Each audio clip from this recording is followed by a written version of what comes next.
సీతామాత పుట్టిందే జనకపురిలో, మిథిలలో. మనము శ్రీరామ నవమికి, రాముడు పుట్టిన నవమికి మనం ఇక్కడ సీతారామ కళ్యాణం చేస్తాం. అసలు నవమి ఆయన పుట్టింది వివాహ పంచమి అంటారు. మార్గశిర పంచమిలో సీతారాముల పెళ్ళైంది. నేపాల్లో ఇప్పటికీ ఆ రోజు సీతారామ కళ్యాణం చేస్తారు.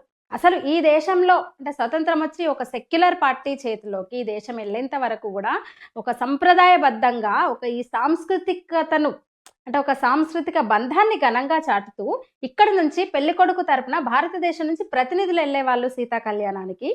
కానీ నెహ్రూ ప్రధాని అయిన తర్వాత అది లేకుండా చేశారు.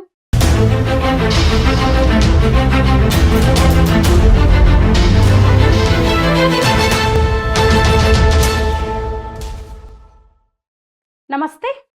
పొరుగు దేశం నేపాల్లో 2 రోజుల క్రితం తాజాగా జరిగిన ఒక విచిత్రమైన సన్నివేశం అనొచ్చా, మరి ఒక ఆసక్తికర పరిణామం. 2 నెలల దేశ పర్యటన ముగించుకుని దేశంలోని పుణ్యక్షేత్రాలు, తీర్థాలు, దర్శనీయ ప్రదేశాలన్నీ తిరిగి ఖాట్మండు చేరిన ఆ దేశ మాజీ రాజుకు, ఎందుకంటే మొన్నటి వరకు కూడా నేపాల్ రాచరికంలో ఉండేది, అక్కడ రాజు జ్ఞానేంద్ర ఉండేవాడు. ఇప్పుడు ఇక్కడ పూర్తిగా ప్రజాస్వామ్య దేశం అయిపోయింది కదా నేపాల్. అయితే తీర్థయాత్రలు తిరిగి వచ్చిన రాజుకు అనూహ్యమైన స్వాగతం, అపూర్వమైన స్వాగతం, ఘన స్వాగతం. 75 ఏళ్ల పైనే ఉంటాయి రాజు జ్ఞానేంద్రకు. కేవలం ఘన స్వాగతం పలకడమే కాదు, ఎయిర్పోర్టుకు పెద్ద ఎత్తున వచ్చి నినాదాలు, పెద్ద పెట్టున నినాదాలు, విమానాశ్రయం మొత్తం మారుమోగిపోయేలా ఎయిర్పోర్ట్లో నినాదాలు మారుమోగినాయి అన్నట్టు. అక్కడికి వచ్చింది ఎంతమందో కాదు, 15 నుంచి 20 వేల మంది స్వచ్ఛందంగా వచ్చిన వాళ్ళందరూ కూడా నువ్వే మా రాజువు, నువ్వు మళ్ళీ మాకు రాజుగా రా, మాకు ఈ ప్రజాస్వామ్యం వద్దు. వీళ్ళే 18 ఏళ్ల క్రితము మాకు రాచరికం వద్దు, మాకు రాజొద్దు, మాకు ప్రజాస్వామ్య పాలన కావాలని ఉద్యమించిన వాళ్ళు నేపాలీలు. ఉద్యమించి ప్రజాస్వామ్య పాలనలు తెచ్చుకున్నారు, రాచరికాన్ని కూలదోశారు అక్కడ. ఇప్పుడు 18 ఏళ్ల తర్వాత మళ్ళీ ఆయనకు అపూర్వ స్వాగతం పలుకుతూ, ఎప్పుడు సింహాసనం ఎక్కుతావు నువ్వు, మాకు ఎప్పుడు రాజైతావు, మళ్ళా ఈ ప్రజాస్వామ్యం వద్దు, మాకు రాజరికమే ముద్దు, మీరే దిక్కు, దేశాన్ని సెక్యులర్ కంట్రీగా ప్రకటించుకొని తప్పు చేసినాం మేము, మళ్ళీ మాకు హిందూ రాజ్యమే కావాలి, సనాతన ధర్మమే ఇక్కడ ఉండాలి అని వాళ్ళ డిమాండ్. ఇది నినాదాలు వాళ్ళవి. ప్రపంచంలోనే హిందూ రాజ్యంగా ప్రకటించుకున్న ఏకైక దేశం అది నేపాల్. ఇస్లాం కంట్రీస్ ఉన్నాయి, అధికారికంగా ఇస్లాం, క్రిస్టియన్ కంట్రీస్ చాలా ఉన్నాయి, కానీ హిందూ రాజ్యంగా ఉన్న ఏకైక దేశంగా నేపాల్ ఉండేది మొన్నటి వరకు. రాచరికం ఉండేది. అది కాదనుకుని ప్రజాస్వామ్యంలోకి వచ్చి సెక్యులర్ కంట్రీగా వాళ్ళు అనౌన్స్ చేసుకున్నారు. అయితే ఈ ప్రజాస్వామ్యం మాకొద్దు, ఇప్పుడు సెక్యులరిజం మాకొద్దు అంటున్నారు. అభివృద్ధి లేదు, అన్ని విధాల తిరోగమనమే. వాళ్ళ నుంచి వస్తున్న డిమాండ్లు, జయధ్వానాలు మనం చూస్తాం కదా, నాయకులు వస్తే ఎట్లుంటాయి స్లోగన్లు. జ్ఞానేంద్రకు జై, జ్ఞానేంద్రకు జిందాబాద్, జ్ఞానేంద్ర మళ్ళీ రావాలి, రాజు కావాలి, సింహాసనం ఎక్కాలి, సెక్యులరిజం మాకొద్దు, హిందుత్వమే మాకు కావాలి, ప్రజాస్వామ్యం మాకొద్దు, రాచరికమే మాకు కావాలి. హిమాలయ దేశంలో జరిగిన ఈ ఘటనను అంతర్జాతీయ మీడియా సైతం కవర్ చేసింది. 2008లో పూర్తిగా రాచరికం నుంచి విముక్తమైంది ఇలాంటి ఉద్యమాలు, తిరుగుబాటుతోటే ప్రజాస్వామ్య దేశం సెక్యులర్ దేశం అయిపోయింది. ఇప్పుడు తిరిగి అక్కడ హైందవ ధర్మ స్థాపన జరగాలని సామాన్య నేపాలీలు కోరుకుంటున్నారు.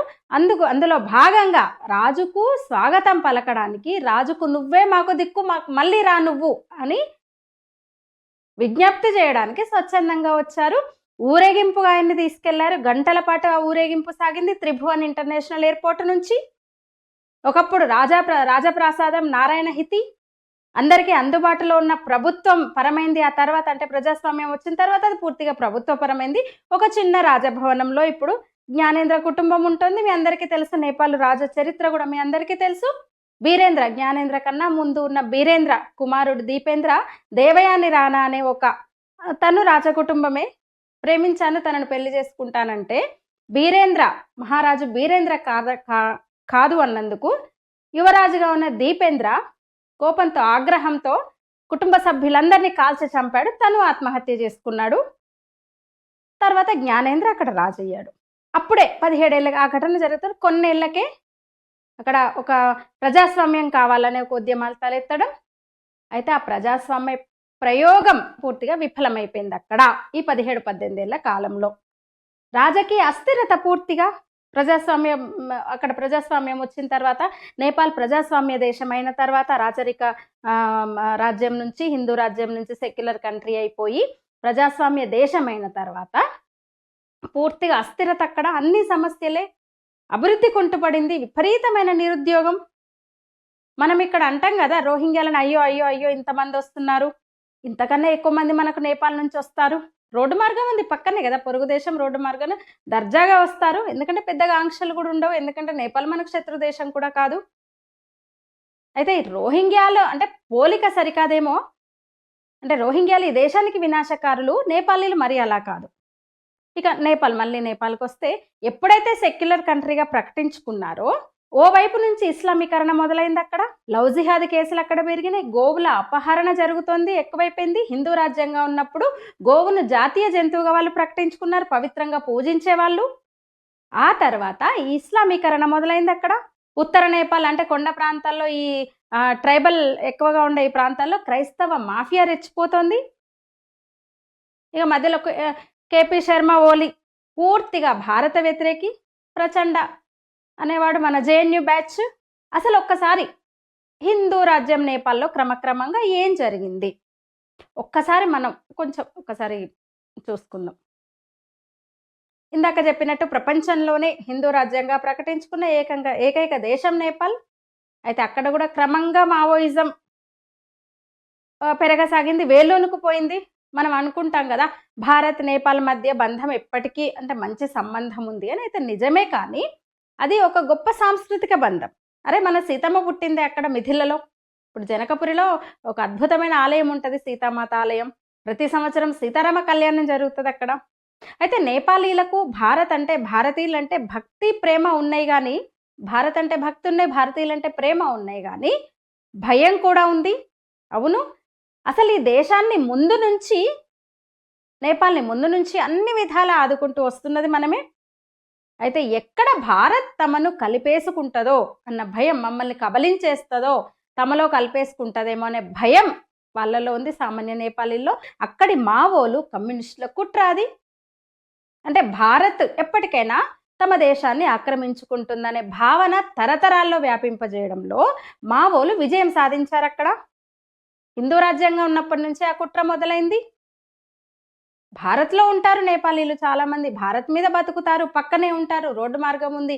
ఈ ఊరు, మన భారతదేశంలో ఈ ఊరు నుంచి ఆ ఊరికి పోయినట్టు, ఆ ఊరు నుంచి ఈ ఊరికి పోయినట్టు సునాయాసంగా సులభంగా వచ్చేస్తూ ఉంటారు, యథేచ్ఛగా వచ్చేస్తూ ఉంటారు భారత్లోకి. బంధువులు ఉంటారు ఇక్కడ సరిహద్దు ప్రాంతాల్లో, బీహారు ఇటు.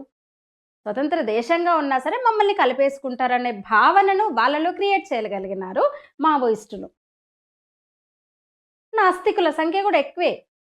అవును, హిందుత్వ దేశంగా ఉన్నా అక్కడ నాస్తికుల సంఖ్య కూడా పెరుగుతూ వచ్చింది. లేకపోతే మరి హిందుత్వ దేశం సెక్యులర్ కంట్రీ ఎందుకైంది? ఊరికనే అవ్వలేదు కదా.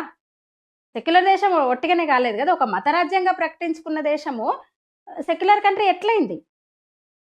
ప్రచండ వంటి వాళ్ళ వామపక్షీల జేఎన్యూ బ్యాచ్ ఏలుబడిలోకి ఎట్లా వెళ్ళింది అంటే, ఇక్కడ ఎట్లయితే అక్బర్లు, జేబులు, ఔరంగజేబులు గొప్పోళ్ళు, టిప్పు సుల్తాన్ గొప్ప లౌకిక రాజు, దేశభక్త రాజు, ఇవన్నీ రాశారు కదా, మనం పుస్తకాల్లో చొప్పించారు కదా. నిన్న మొన్న ఒకటి చెప్తా, పశ్చిమ బెంగాల్లో పాఠ్య పుస్తకాల్లో ఉందట, నాకు మొన్న తెలిసింది.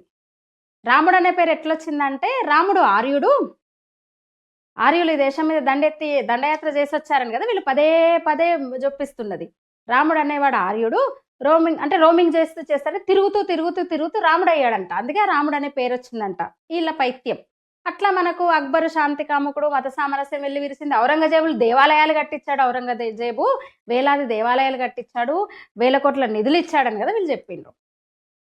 దేశాన్ని కొల్లగొట్టిన బ్రిటిషోడు రైళ్లు, రోడ్లు వేసిండ్రు, దేశాన్ని డెవలప్ చేసిందే వాడని కదా పుస్తకాల్లో రాసి మనకందరికీ. ఈ పోర్చుగీసు, డచ్ ఎంతో దోచుకున్నారు రత్నగర్భను. కానీ వాడు రైళ్ళు వేశాడు.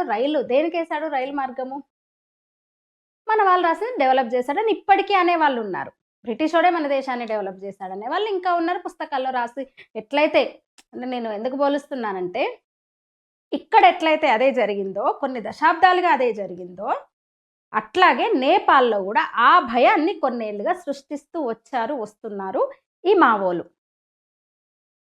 భారత్ అంటే ఇష్టం ఉన్నా మమ్మల్ని కలిపేసుకుంటుందేమో ఎప్పటికైనా, మమ్మల్ని ఆక్రమించేసుకుంటుందేమో ఎప్పటికైనా అనే భయాన్ని ప్రతి ఒక్కరిలో ఆ భయాన్ని చొప్పించారు. పాఠ్యపుస్తకాల్లో ఇప్పటి వరకు మార్పు లేదు, అవే పాఠాలు చదువుతున్నారు వాళ్ళు. నేపాలీ అంటే ఎలాగైతే మావోలు కమ్యూనిస్టులు ఈ దేశం మీద విద్వేషం పెంచుకున్నారో, ఇప్పటికీ ఆ విద్వేషాన్ని నూరిపోసేలా అవాస్తవాలు రాసి ప్రచారం చేస్తున్నారో, సెక్యులర్ ముసుగులో పార్టీలు పాలకులు ఒకటైపోయి, మేధావుల ముసుగులో కొందరు ఒకటైపోయి ఇక్కడ మావోయిస్టుల్లా కమ్యూనిస్టులు ఎట్లయితే అయ్యారో అక్కడ కూడా వాళ్ళ ప్రభావం అంతకంతకు పెరుగుతూ వచ్చింది నేపాల్లో. ఈజీగా ఇన్ఫ్లుయెన్స్ అవుతాం కదా, హిందువుల స్వభావం అది, అక్కడ కూడా హిందువులే కదా మరి. అంటే ఈ 10-15 వేల మంది రాజుకు స్వాగతం పలికి మాకు రాచరికం కావాలి, హిందూ రాజ్యం కావాలి అంటే అవదు. అక్కడ పాఠ్య పుస్తకాలు మారాలి. ఇప్పుడు మనకు కూడా మార్పు కనిపిస్తోందిగా, మనకు మార్పు కనిపిస్తోంది. జాతీయ విద్యా విధానాన్ని తీసుకొచ్చుకున్నాం కదా, అక్కడ కూడా ఇలాంటి మార్పు వచ్చి ఈ జనరేషన్ నుంచైనా వాళ్ళకు నిజాలు తెలిపేలా చేస్తే, అసలు నేపాల్ చరిత్ర, సనాతన హిందూ ఏంటి, హిందూ ధర్మం అనేది వాళ్ళకు తెలిస్తే తప్ప, ఈ తరానికి వాళ్ళకు జొప్పిస్తే తప్ప తిరిగి మళ్ళీ నేపాల్ హిందూ దేశంగా కాలేదు. భారత్తో మాత్రం ఎప్పుడు సన్నిహిత సంబంధాలే ఉన్నాయి నేపాల్కి. ఇందాక చెప్పిన కదా, మన సీతామాత పుట్టిందే జనకపురిలో, మిథిలలో. మనము శ్రీరామ నవమికి, రాముడు పుట్టిన నవమికి మనం ఇక్కడ సీతారామ కళ్యాణం చేస్తాం. అసలు నవమి ఆయన పుట్టింది వివాహ పంచమి అంటారు, మార్గశిర పంచమిలో సీతారాముల పెళ్ళైంది. నేపాల్లో ఇప్పటికీ ఆ రోజు సీతారామ కళ్యాణం చేస్తారు. అసలు ఈ దేశంలో అంటే స్వతంత్రం వచ్చి ఒక సెక్యులర్ పార్టీ చేతిలోకి ఈ దేశం వెళ్ళేంత వరకు కూడా ఒక సంప్రదాయబద్ధంగా ఒక ఈ సాంస్కృతికతను అంటే ఒక సాంస్కృతిక బంధాన్ని ఘనంగా చాటుతూ ఇక్కడి నుంచి పెళ్లి కొడుకు తరపున భారతదేశం నుంచి ప్రతినిధులు వెళ్ళేవాళ్ళు సీతా కళ్యాణానికి. కానీ నెహ్రూ ప్రధాని అయిన తర్వాత అది లేకుండా చేశారు. మొన్న 2018లో పెద్ద ఎత్తున మళ్ళీ అక్కడ సీతారామ కళ్యాణానికి నేపాల్ ప్రభుత్వం అధికారికంగా ఇన్వైట్ చేస్తే ఇక్కడ నుంచి కొందరు విశ్వ హిందూ పరిషత్ ముఖ్యులు పెళ్లి కొడుకు తరపున తలంబ్రాలు పట్టు వస్త్రాలతో వెళ్ళి ఘనంగా అక్కడ సీతారామ కళ్యాణం చేసుకుని వచ్చారు వివాహ పంచమికి. అంటే మార్పులు చెప్తున్నా చరిత్రలో కొన్ని, అంటే ఈ సందర్భంగా ఇప్పుడు నేపాల్ది మాట్లాడుతున్నప్పుడు ఇది మరి చెప్పాలి కదా. అలా ఒక మమ్మల్ని ఎక్కడ కబలిస్తారో అన్న, ఆక్రమించుకుంటారన్న భయంతో, అంటే పూర్తిగా ఒక స్వతంత్ర రాజ్యంగా మనుగడ సాగించాలన్న వాళ్ళ కోరిక భారత్తో ఉన్న ఈ సాంస్కృతిక బంధాన్ని దెబ్బతీస్తూ వచ్చింది కొన్నేళ్లుగా. అయితే వాళ్ళు ఎప్పుడైతే నిజం తెలుసుకుంటారో అప్పుడు మాత్రమే మార్పు వస్తుంది. ఇక్కడ కూడా అదే కదా, క్రమంగా మార్పు వచ్చింది. జాతీయ ప్రభుత్వాలు నాయకులే దిక్కనుకుంటున్నారు ఇక్కడి ప్రజలు. కమ్యూనిజం పూర్తిగా కనుమరుగవుతోంది. అలా అక్కడ కూడా ఇప్పుడు ఉద్యమం మొదలైంది, చైతన్యం మొదలైంది. 18 ఏళ్ల క్రితం సరిగ్గా ఇట్లనే రాజరికం వద్దని ఉద్యమించిన వాళ్ళే మళ్ళీ ఎలాగైతే సనాతన అంటే ఇక్కడ ఒక మన దేశంలో కూడా ఎలాగైతే సనాతనం సరికొత్తగా కొంగొత్తగా వెళ్ళి విరుస్తుందో అక్కడ కూడా ఆ మార్పు, ఇక్కడ ఆ ఉద్యమం ఇప్పుడు అక్కడ మొదలైందనమాట. అంటే మావోయిస్టుల బందీ నుంచి బయటపడితే తప్ప ఆ మార్పు రాదు నేపాల్కు. అప్పుడు మాత్రమే మంచి రోజులు వస్తాయి ఆ దేశానికి. అయితే తాజా పరిణామాలు కొంచెం అంటే మామూలు విషయం కాదు. 10 నుంచి 15 వేల మంది స్వచ్ఛందంగా వెళ్ళి రాజుకు విజ్ఞప్తి చేయడం, స్వాగతించి మీరే రండి, మీరే రాజుగా రండి అనడం. ఇక అక్కడి ప్రజల్లో, నేపాలీల్లో ఆ భయానికి కారణం కూడా మన వాళ్ళే, మన గత పాలకులే. చాలా అనుచిత వ్యాఖ్యలు చేశారు చాలా సందర్భాల్లో. వాళ్ళని తక్కువ చూడడం, నేపాల్ కూడా మాదే, మా సొంతం నేపాల్ అనుకునే వాళ్ళు. కానీ ఇక్కడ పీఓకే మనదని ఎవరు అనలేదు. అప్పుడు పీఓకే కదా మనది, నేపాల్ మనదెందుకైతుంది. ఈ మాట ఎప్పుడు చెప్పలేదా సెక్యులర్ పాలకులు?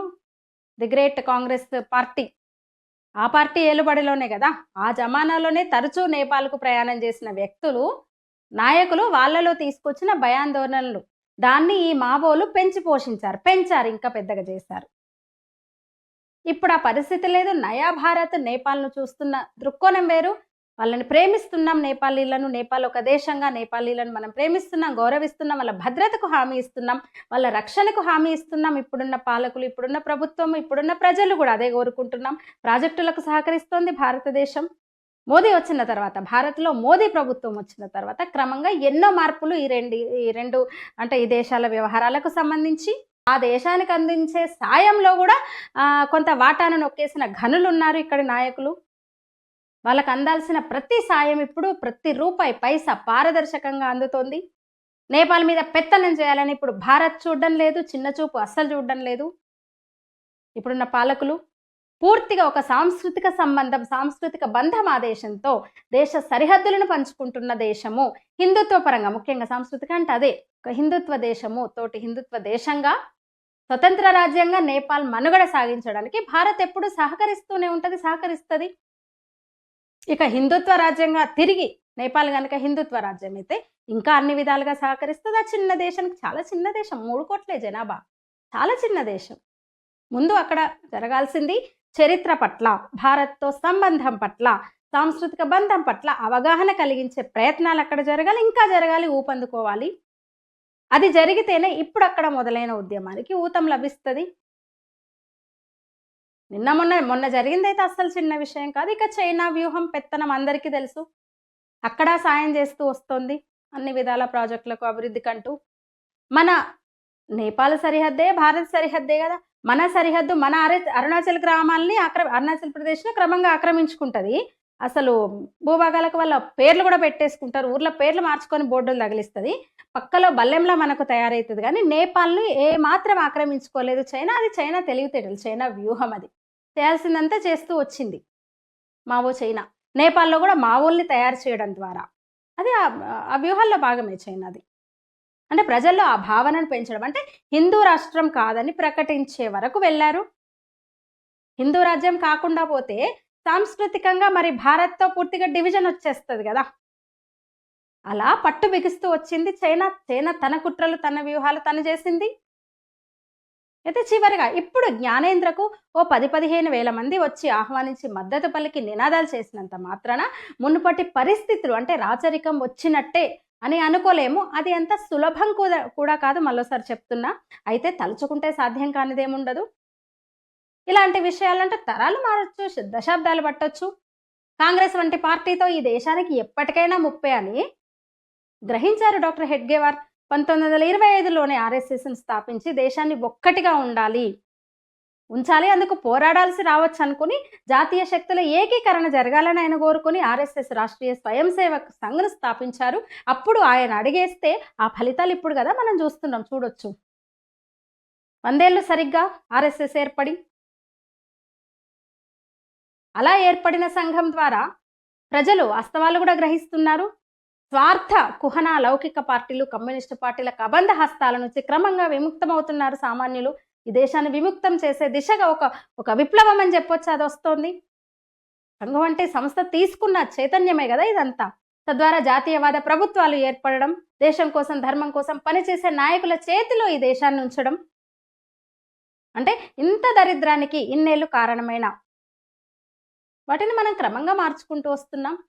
విద్యా విధానం ఇందాక చెప్పిన అసలు దారుణమైన ఇది చరిత్ర చొప్పించారు మన పాఠ్యాంశాల్లో. మెకాలే వారసులు ఇక్కడ బ్రిటిష్ ఏజెంట్లుగా, చైనా చందాలతో ఇక్కడ పనిచేస్తున్న ఒక విద్రోహ ముఠ, బ్రిటిష్ ఏజెంట్లుగా ఇక్కడ నిన్న మొన్నటిదాకా పనిచేసిన ముఠ, వాళ్ళ పని అయిపోయింది.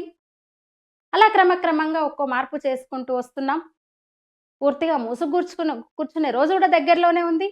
ఎప్పటికైనా సత్యమే జయిస్తుంది, ధర్మానిదే విజయం. మరి సరే, ఈ కాలంలో రాచరికం ఏంటి, ఎలా సమర్థిస్తారు? అసలు రాజరిక వ్యవస్థ నుంచి ప్రజాస్వామ్యం ఏర్పడిందంటే నాహా ప్రజాస్వామ్య సుమాలు వెల్లువిరుస్తున్నాయి నేపాల్లో అని సంతోషించడము. ఇదేంది మరి, ఇదేం అరాచకం, రాచరికం అంటే అరాచకమే కదా అని మాట్లాడే వాళ్ళు ఉన్నారు. ఎందుకంటే అడ్వాన్స్డ్ కంట్రీ మేము, డెమోక్రసీ అంటే మాది, ప్రపంచానికి నాగరికత నేర్పించిందే మేము, రవి అస్తమించని సామ్రాజ్యం మాదని చెప్పుకునే బ్రిటన్లోనే ఇంకా రాచరికం ఉంది. ఇంకా బోలెడ్ ఇస్లామిక్ కంట్రీలు, జోర్డాన్, సౌదీ, ఈజిప్ట్ కూడా అనుకుంటా కదా మొన్నటి వరకు. ఇంకా చాలా రాజులు ఉన్నారు అక్కడ. మరి హిందూ రాజ్యంగా ప్రకటించుకొని ఒక నేపాల్లో రాజుంటే తప్పేంది? మీ అభిప్రాయాన్ని తెలియజేయండి. వీడియోలు నచ్చితే లైక్ చేయండి, షేర్ చేయండి, ఛానల్ని సబ్స్క్రైబ్ చేయండి. ధన్యవాదాలు.